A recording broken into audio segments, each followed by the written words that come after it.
भोजपुर शुक्रवार को सहीन हिंद ट्रस्ट ने काली पट्टी बांधकर इजराइल के खिलाफ विरोध प्रदर्शन किया और महामहिम राष्ट्रपति के नाम ज्ञापन देते हुए भारत सरकार से अपील करते हुए कहा कि इजराइल के द्वारा फिलिस्तीन पर जुल्म के खिलाफ आवाज़ उठाई जाए। शुक्रवार को भारत में ईद मनाई गई। वहीं भोजपुर में सहीन हिंद ट्रस्ट के राष्ट्रीय अध्यक्ष मोहसिन अंसारी व राष्ट्रीय प्रवक्ता आदिल कुरैशी ने अपने पदाधिकारियों के साथ हाथ पर काली पट्टी बांधकर इजराइल का विरोध करते हुए कहा कि हम आतंकवादी देश इजराइल के द्वारा फिलिस्तीन की मुकद्दस मस्जिद अक्सा और गाजा पट्टी में किए हमले की निंदा करते हैं। हिंदुस्तान ने हमेशा फिलिस्तीनी काजा का समर्थन किया है। दशकों से हमारे देश की विदेश नीति मानवाधिकार संरक्षण और विश्व शांति के समर्थन में रही है, लेकिन इन दिनों यह विचलन की राह पर जा रहा ही है। हम लोकतांत्रिक भारत के नागरिक अपनी सरकार के इस नीति परिवर्तन को पूरी तरह से गलत और देश के प्राचीन सभ्यता और परंपराओं के खिलाफ मानते हुए खारिज करते हैं। इजराइल से भारत के राजनीतिक संबंध 25 साल पहले शांति के प्रयास के रूप में स्थापित किए गए थे, जिसका उद्देश्य फिलिस्तीनी जनता को न्याय दिलाने के लिए एक मंच प्रदान करना था, लेकिन इससे फिलिस्तीनी जनता को फायदा नहीं पहुंचा। हालांकि इजराइल ऐसे कदमों से ऊर्जा पाकर विश्व शक्तियों से संबंध स्थापित करने में सफल हो गया। यह शक्तियां भी फिलिस्तीनी में जारी मानवता विरोधी अत्याचारों में लिप्त है। 1992 के बाद से भारत और इजराइल के बीच व्यापार, अर्थव्यवस्था, प्रौद्योगिकी, सैन्य सामग्री, शिक्षा और सांस्कृतिक क्षेत्रों सहित सभी मैदानों में संबंधों में वृद्धि हुई, लेकिन फिलिस्तीनी जनता शांति और न्याय की स्थापना से अब तक कोसों दूर है। हम भारत का शांति प्रिय नागरिक मस्जिद अक्सा और दीवार बुराक पर मुसलमानों का सर्वोच्च अधिकार स्वीकार करने के संयुक्त राष्ट्र की संस्था यूनेस्को के फैसले का स्वागत करते हैं। मस्जिद अक्सा मुसलमानों का पहला किबला है और बहुत ही सम्मानित मस्जिद है, इसलिए इसका संबंध केवल फिलिस्तीनी से नहीं बल्कि पूरी दुनिया के मुसलमानों से है। हाल ही में संयुक्त राष्ट्र ने मजलूम फिलिस्तीनियों के पक्ष में कई फैसले लिए हैं, लेकिन यह बहुत ही निंदनीय है कि इजराइल अंतर्राष्ट्रीय समुदाय और संयुक्त राष्ट्र के निर्णयों का लगातार अपमान और उल्लंघन करता रहा है और विभिन्न तरीके से फिलिस्तीनी बच्चों, महिलाओं और निर्बलों की हत्या करता रहा है। ऐसा लगता है कि इजराइल अंतर्राष्ट्रीय कानून और मानवाधिकार की कोई परवाह नहीं है। जबकि मस्जिद अक्सा पर मुसलमानों के कानूनी अधिकार का फैसला हो गया है तो उस पर से इजराइल अपना अवैध कब्जा तुरंत हटाए और समझौते के अनुसार पूरे यरूशलेम शहर का नियंत्रण फिलिस्तीनियों के हवाले करे। भारत ने हमेशा फिलिस्तीनियों के संघर्ष और स्वतंत्र फिलिस्तीनी राज्य की स्थापना की हर मंच पर खुलकर समर्थन किया है। हालांकि हाल ही में यूनेस्को के किबला अव्वल के संबंध में हुए मतदान से भारत की जानबूझकर अनुपस्थिति तथा सर्जिकल स्ट्राइक को फिलिस्तीनियों पर इजराइल के क्रूर हमलों से तुलना पर हम चिंता व्यक्त करते हुए केंद्र सरकार से मांग करते हैं कि वह महात्मा गांधी, जवाहरलाल नेहरू और अटल बिहारी वाजपेयी की सरकारों की राह पर चलते हुए क्रूर और विस्तारवादी इजराइल के सामने संबंधों से संशोधन करें और दुनिया भर में पीड़ितों के प्रति भारत की मित्रता की परंपरा का उल्लंघन न करें। आज सहीन हिंद ट्रस्ट की जानिब से काली पट्टी बांधकर विरोध किया गया है। इजराइल द्वारा फिलिस्तीन पर जो आतंकी हमला हुआ है उसमें मासूम बच्चों की जान गई है, महिलाओं की जान गई है और ये एक बहुत ही निंदनीय कार्य हुआ है, जिससे कि हम भारत सरकार से मांग करते हैं कि शांति सभी राष्ट्रों से शांति बनाने की अपील की जाए।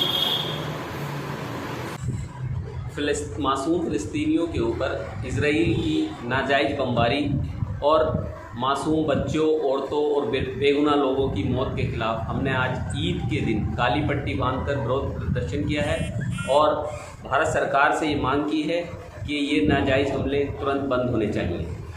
अच्छा, फ़िलिस्तीन का और इजराइल का क्या मामला है, क्या विवाद है? फ़िलिस्तीन और इजराइल के विवाद के संबंध में हमें मुख्य रूप से पहले द्वितीय विश्व युद्ध की तरफ झांकना पड़ेगा। द्वितीय विश्व युद्ध में जब हिटलर ने जर्मनी में बसने वाले तमाम यहूदियों को काट दिया था, तो वहाँ से बचे कुचे यहूदी एक जहाज़ में भरकर फ़िलिस्तीन की सरज़मीन पे आए और फ़िलिस्तीनियों से ये रिक्वेस्ट की कि आप हमें अपने यहाँ पनाह दो। एक इंसानियत के नाते फ़िलिस्तीनी अवाम ने मजलूम, दबे कुचले, मरे पिटे घायलों को अपने आंखें बाहें खोलकर उनका स्वागत किया, अपना खैर मकदम किया, उन्हें रहने की जगह मुहैया कराई। लेकिन 1945 में इस घटना के बाद से 1967 आते आते अब यहूदियों ने फ़िलिस्तीन में नाजायज़ कब्जे करने शुरू कर दिए।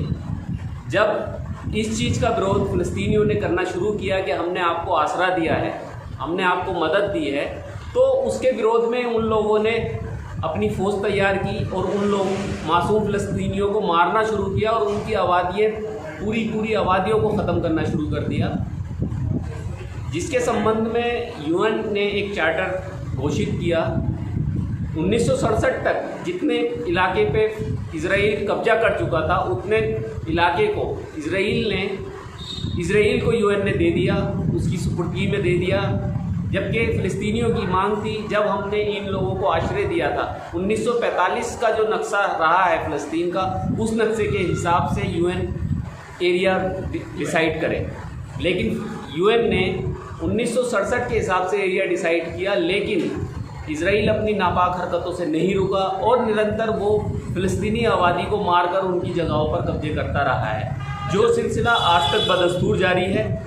मासूम बच्चे, यहाँ तक इजराइल की अब हिम्मत ये हो गई है कि यूएन चार्टर को वो ना मानते हुए यूएन की अपील को भी वो दरकिनार कर देता है और फ़िलिस्तीनी बस्तियों पर बमबारी करता है, जिसको हम देख रहे हैं कि दुनिया में पवित्र महीना रमज़ान का चल रहा था। उस पवित्र महीने में नमाज़ पढ़ते हुए नमाजियों के ऊपर आक्रमण करना, उन पे बम बरसाना, नियत्ते नमाजियों पे गोली चलाना, ये एक कायराना और गैर इंसानी हरकत है जिसका हम विरोध कर रहे हैं। और हम यही कहना चाहते हैं कि संयुक्त राष्ट्र इस मामले पे संज्ञान ले, 1967 का जो चार्टर है उसे लागू कराए और इजराइल, क्योंकि दुनिया के मुल्क उससे जो दबते हैं वो सिर्फ इसलिए दबते हैं कि वो एक बड़ा हथियारों का निर्माता है।